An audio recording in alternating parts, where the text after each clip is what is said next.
ગાંધીનગરના સત્યાગ્રહ છાવણીમાં છેલ્લા 19 દિવસથી વ્યાયામ શિક્ષકોની લડત ચાલુ છે। પોલીસ અત્યાર સુધીમાં 10 વ્યાયામ શિક્ષકો સામે એફઆઈઆર નોંધાયા હોવા છતાં તેમની લડત મજબૂત છે। આજે પણ 19મા દિવસે વ્યાયામ શિક્ષકો છાવણી ખાતે ધરણા પર બેસી ગયા હતા, ત્યારે અંતે પોલીસ દ્વારા તેમની અટકાયત કરાઈ છે। અંગ દજાડતી ગરમીમાં રોજ ધરણા પર બેસી જવું એ વ્યાયામ શિક્ષકોની હિંમત અને સંકલ્પ સ્પષ્ટ દર્શાવે છે। વ્યાયામ શિક્ષકોએ જણાવ્યું હતું કે અમે સરકારના નિર્ણયો સામે લડી રહ્યા છીએ। ન્યાય માટે અમારી લડત ચાલુ રહેશે। શિક્ષકોની મુખ્ય માંગ છે કે તેમની નોકરીઓ અને અધિકારીઓની નીતિઓમાં ફેરફાર કરવો, ત્યારે સરકાર દ્વારા કોઈ નિવેદન નથી આવ્યું, પણ આ વિરોધ હજી પણ તીવ્ર છે।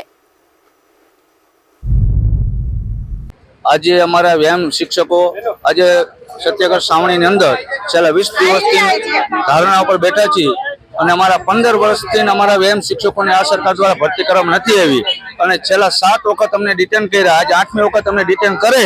આ સરકાર શું જોવે?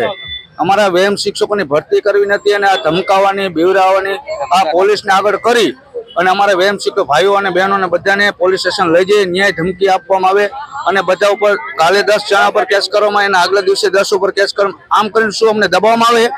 આ સરકારને પણ અમે કહી કે તમારે અમારા ઉપર કેસ કરવા હોય તો પણ બુટલેગરો હે, ભૂમાફિયાઓ હે, એના પર કેસ કરી એને પૂરો ને અમને અમે તો શિક્ષકો, અમે તો બુટલેગરો કે અમે વ્યાયામવીરો, અમે બુટલેગરો નથી।